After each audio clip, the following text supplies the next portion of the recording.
Boa tarde, irmãos, a paz do Senhor. Hoje nós estaremos terminando esse estudo cristão e o Sermão do Monte. Essa é a terceira e última parte. Antes de começar, como sempre fazemos, eu gostaria de orar. Ore comigo. Senhor, em nome de Jesus, te exaltamos, louvamos o teu nome, Senhor, porque o Senhor é bom, porque a tua misericórdia é grande, ela dura para sempre. E pedimos ao Senhor, Pai, que a graça do Senhor seja conosco, nos dê sabedoria, unção e nos ensine na tua palavra, em nome de Jesus. Amém, irmãos? Então, no estudo anterior, nós vimos que a natureza de Deus é ser longânimo e misericordioso e perdoar todo aquele que o busca, e que vem a ele arrependido. Nós entendemos também que admirar e elogiar a Jesus não nos transforma e nem nos faz melhorar como cristãos. Precisamos atender aos propósitos de Deus na nossa criação, que é para que fôssemos semelhantes a Ele em todas as coisas. Jesus veio ao mundo para destruir as obras do diabo, está escrito na palavra de Deus, e nos libertar dos nossos pecados através da conversão. Para isso, se manifestou o Filho de Deus, diz o evangelista João na sua primeira carta. Para isto se manifestou o Filho de Deus, para destruir as obras do diabo. Essa conversão, irmãos, ela é comprovada pela obediência, ou pela nossa obediência de coração aos mandamentos do Senhor. Jesus afirmou isso, assim, de um modo tão claro, tão direto, em várias passagens bíblicas, como estas que destacamos. Em Mateus, Jesus diz: nem todo que me diz, Senhor, Senhor, entrará no reino dos céus, mas aquele que faz a vontade de meu Pai que está nos céus. Ainda em Mateus, Jesus ensinando aos discípulos, ele diz: muitos naquele dia hão de dizer-me, Senhor, Senhor, porventura, não temos nós profetizado em teu nome? E em teu nome não expelimos demônios? E em teu nome não fizemos muitos milagres, Jesus? Então lhes direi claramente: eu nunca conheci vocês. Afastem-se de mim, vocês que praticam o mal. E no Evangelho de João, Jesus diz aos discípulos: vós sois meus amigos se fazeis o que eu vos mando. Por outro lado, irmãos, compareceremos diante do tribunal de Cristo, o qual, esse tribunal, ele não é para julgar os crentes. Esse tribunal será um tribunal para galardoar, ou seja, para recompensar, não para condenar. Nele, as nossas obras serão provadas pelo Senhor, e se passarem pelo seu crivo, seremos recompensados. Todos os crentes, irmãos, já transformados, com corpo incorruptível, vão comparecer perante o tribunal de Cristo. Em Romanos, capítulo 14, o apóstolo Paulo diz: pois todos haveremos de comparecer perante o tribunal de Cristo, de maneira que cada um de nós dará conta de si mesmo a Deus. Em 2 Coríntios, o mesmo apóstolo Paulo diz: porque todos deveremos comparecer ante o tribunal de Cristo, para que cada um receba segundo o que tiver feito por meio do corpo, ou bem ou mal.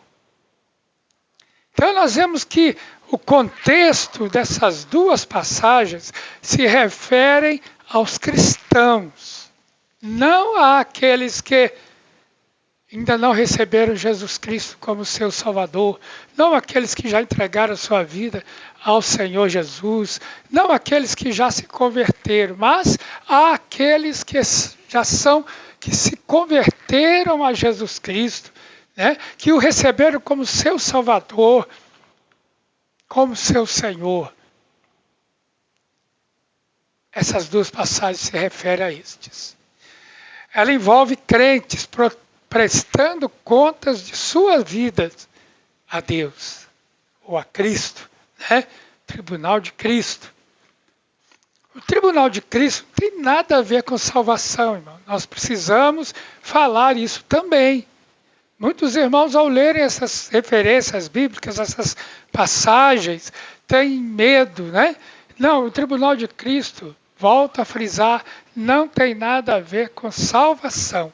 A nossa salvação foi conquistada, foi obtida pelo sacrifício de Jesus Cristo em nosso lugar e a nossa fé nele. Segundo diz 1 João, ele é a propiciação pelos nossos pecados, e não somente pelos nossos próprios, mas também pelos do mundo inteiro. E um outro versículo, que é o versículo talvez mais conhecido da Bíblia, João 3,16, que diz: porque Deus amou o mundo de tal maneira que deu o seu Filho unigênito, seja seu único Filho, Jesus Cristo, para que todo que nele creia em Jesus, não pereça, mas tenha a vida eterna. Os nossos pecados, irmão e irmã, foram perdoados. Jamais seremos condenados por eles. Né? O apóstolo Paulo diz em Romanos: agora, pois, já não existe nenhuma condenação para os que estão em Cristo Jesus. Então, o tribunal de Cristo não será como Deus julgando nossos pecados. Não. Mas sim, será como que Deus nos galardoando por nossas vidas aqui, hoje na terra. Nesse tribunal, nós teremos que dar conta de nossas vidas. Isso implica, claro, isso implica de certa forma prestar contas pelos pecados que cometemos. Porque a palavra de Deus diz que o Senhor trará à luz os segredos dos nossos corações. Está escrito em Romanos 2,16. No dia em que Deus, por meio de Cristo Jesus, julgar os segredos das pessoas de acordo com o meu evangelho. E em 1 Coríntios, Paulo diz: portanto, não julguem nada antes do tempo, até que venha o Senhor, o qual não somente trará à plena luz as coisas ocultas das trevas, mas também manifestará os desígnios dos corações. Então, cada um receberá o seu louvor da parte de Deus.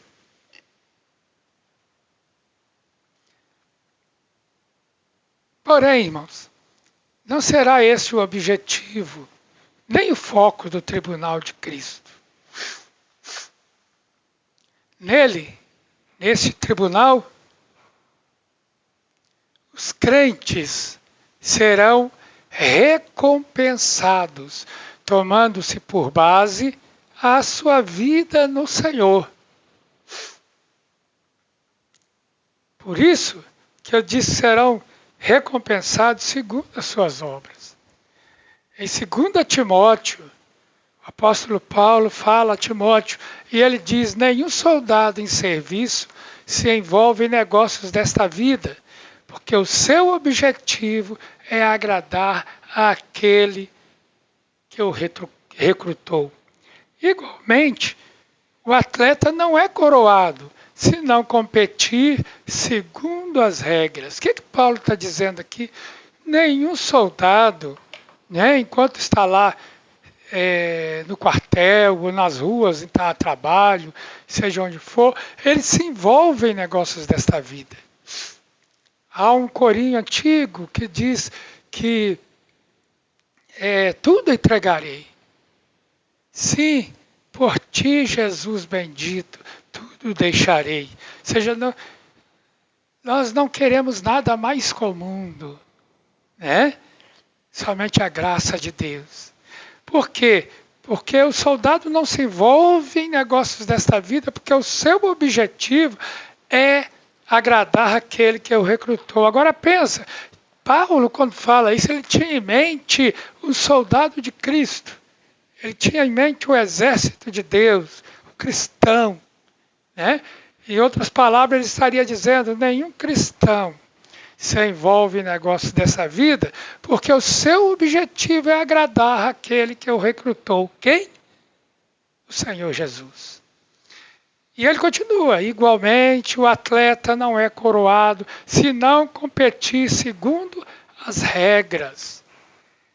Em toda competição há regras, né?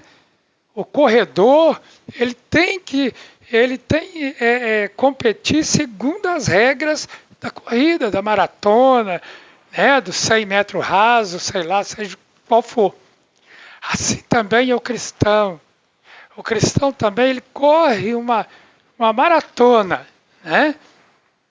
Mas ele tem que correr segundo as regras, em obediência ao Senhor. Não é de qualquer jeito. A Bíblia fala dos crentes recebendo coroas por coisas diferentes, baseadas na sua fidelidade no serviço cristão. Em Tiago 1,12, Tiago diz: bem-aventurado é aquele que suporta com perseverança a aprovação. Porque depois de ter sido aprovado, receberá a coroa da vida, a qual o Senhor prometeu aos que o amam. Ou seja, nós temos que ter perseverança na aprovação, suportar a aprovação, porque a Bíblia também nos garante que o Senhor jamais nos permitirá que tenhamos uma provação maior do que as nossas forças. E Ele ainda vai trazer o escape, né? É claro que Tiago vai falar isso com respeito à tentação, né? Mas serve também para a provação.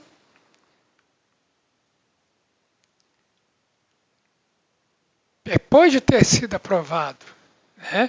Quando você é provado, sabe? E persevera na presença do Senhor, confiando no Senhor Jesus, você será aprovado. E ao ser aprovado, e quando você for aprovado, lá no tribunal, você receberá a coroa da vida, porque o Senhor prometeu dá-la aos que o amam.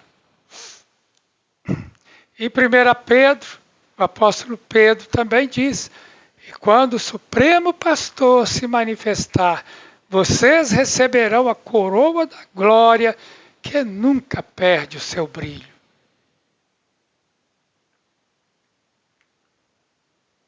Assim é, irmão e irmã, assim é que devemos imaginar o tribunal de Cristo.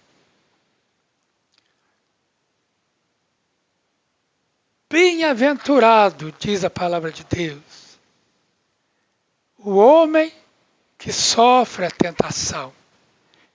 Veja bem que eu disse, nós devemos imaginar o tribunal de Cristo.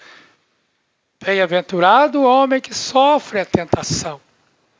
Isso quer dizer que Deus quer que você seja tentado? Não, não é isto que a palavra de Deus ensina.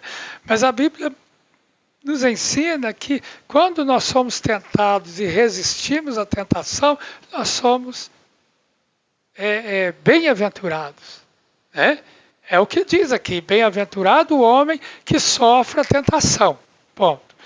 Por quê? Porque quando for provado, ou seja, ele vai resistir à provação, né? Quando for provado, ele vai resistir, ele receberá a coroa da vida, a qual o Senhor tem prometido aos que o amam. Então, irmãos, hoje nós ficamos por aqui, nós terminamos este assunto, terminamos este estudo, né? E eu espero que o Senhor tenha te abençoado, você tenha aberto, né, o seu entendimento para algumas coisas na palavra de Deus. Eu quero também falar com você. Por quê? Você quem? Porque nós temos muitas pessoas, irmãos, que nos seguem, que assistem que seguem esses estudos e que não tiveram ainda a oportunidade de entregar sua vida a Jesus. Eu estou falando agora para estas pessoas, vizinhos, amigos, né? Eu quero dizer que Jesus ama vocês.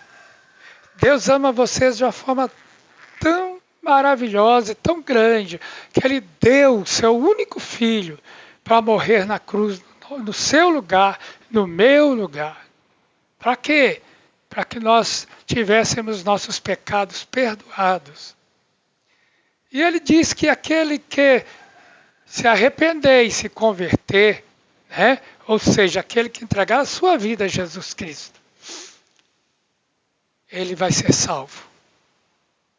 Ou ele será salvo. Né?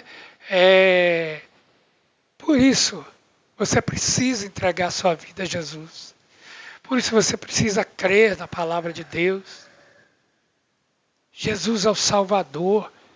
Ele veio a este mundo, sabe? Ele deixou toda a glória que estava reservada a Ele nos céus. E Ele veio a este mundo e aqui Ele sofreu e morreu no seu lugar, para que você tenha vida eterna. Eu gostaria de ajudar você a abrir o seu coração e receber Jesus Cristo como seu Salvador. Se esta é a sua vontade, repita comigo uma oração. Diz assim: Senhor Jesus, eu reconheço que sou um pecador e preciso do Senhor. Eu preciso de salvação, eu preciso de perdão dos meus pecados. Por isso eu peço hoje, agora, que o Senhor perdoe meus pecados, entre na minha vida, me dê salvação. Eu te recebo, Jesus, e creio no Senhor como meu único e suficiente Salvador. Dê-me Espírito Santo e me ajuda, Senhor, a vencer os meus pecados, porque eu quero morar no céu com o Senhor eternamente. Amém? Amém? Se você fez esta oração, você é meu irmão em Cristo, minha irmã em Cristo, né? Seja muito bem-vindo ao reino de Deus. Jesus vai fazer uma obra maravilhosa na sua vida. É só esperar. Amém? Que o Senhor te abençoe.